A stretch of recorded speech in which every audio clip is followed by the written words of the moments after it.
تقسیم ایران کامل شده بود. عثمانی‌ها بیشتر نواحی غرب ایران، غرب قفقاز و آذربایجان را اشغال کرده بودند. روس‌ها شمال ایران، باکو و حاشیه خزری قفقاز را در اختیار داشتند و افغان‌ها مالک شرق، نواحی داخلی و جنوب ایران بودند.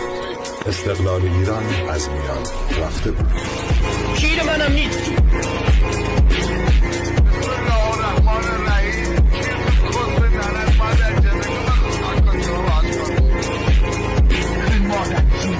هر جای دنیا باشی پیدا من این دست اون خواهم کرد که تو مادر کسته رو پیدا کنم. مادر قبه کسته مادر قبه مادر کسته.